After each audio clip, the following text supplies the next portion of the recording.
হে everyone, কি অবস্থা সবার? আশা করছি সবাই ভালো আছেন। So welcome to my new another blog. So নতুন বাইক নিয়ে first blog R15 V3 king of the Bangladesh. মানে এই বাইকটা মাইলেজটাও মারাত্মক দেয়, আর টপ স্পিড তো জানিনি 160, বাট এই বাইকটা হবে কাপসি। একটু আস্তে ধীরে একটু রয়াস হয়ে কাপসি করবো। এখন হচ্ছে রানে যে মজা পাবো, ফুটেজগুলো অনেক ভালো আসবে। আর কাপসি করে বেশি না, আমার 170 বা এইরকম স্পিড হইলেই হবে। তার কারণ আগে সেফ মোটো টপ ছিল হচ্ছে গিয়ে 160ই বলা চলে।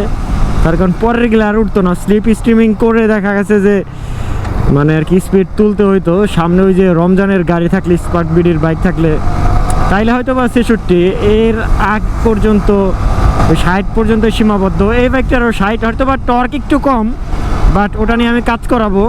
বাট মাইলেজটা কিন্তু ভালো দেবে এই গাড়িটা। আমি যদি মড করাই, মড করার পরেও মাইলেজ মোটামুটি 35-এর উপরেই থাকবে। তো এই দিক দিয়ে একটা বেনিফিট আছে। আর R15 সবাই চিনে, আর এই বাইক নিয়ে মানে বলার কিছু নাই, এখন king of Bangladesh.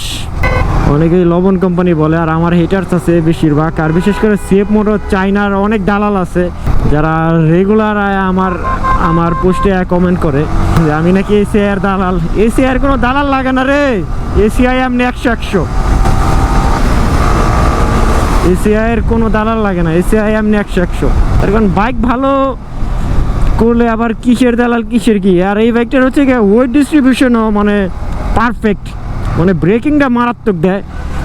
R safe motor wait ডিস্ট্রিবিউশনটা ঠিক ছিল না, সামনে অনেক ভার, পিছনে হালকা, মানে ব্রেক ধরলে পিছন চাকা মানে ঘুরা যায় আর কি। এবিএস যে এরপরও মানে একটা ইমার্জেন্সি সিচুয়েশনে ব্রেক করলে আর কি ঘুরা যায় পিছনের চাকা, মানে এত বাজে অবস্থা। আর বিশেষ করে ফুয়েলের, আর দেখেন তো স্মুথলি রান করতেছে বাইক, মানে ফুয়েলের কোনো ঝামেলাই নাই।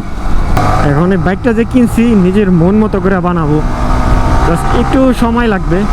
বাইকটা পুরাই কাদা কাদা হয়ে গেছে, ওয়াশ দিতে হবে নিয়ে আর সাবারে। হর্নটাও চেঞ্জ করা লাগবো।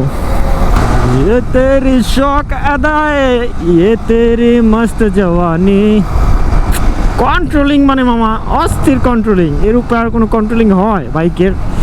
R15 is the king of the Bangladesh. Mileage কত করে দিচ্ছে দেখবে না? একটু দেখাই দিই তাহলে। ওই যে দেখেন 40.2। আর এই ব্যাগটা নিয়ে লংয়ে গেলে তো আরও মাথা নষ্ট। আর এখন তো সার্ভিস দেই নাই, আনার পর এরকমভাবে ইউজ করতেছি। বাইকটা একটু মতে গতি বুঝে নেই কেমনি কি করব না করব, দেন হবে কড়া করে একটা সার্ভিস। এটা কি মোটামুটি ভালোই কাজ আছে বাইকের, মেজর কোনো কাজ নেই। একমাত্র সামনের বল রেচার আমার মনে হয় যে যায় নাই, একটু খুইলে একটু গ্রিস করাইলেই মনে হয় হয়ে যাবে।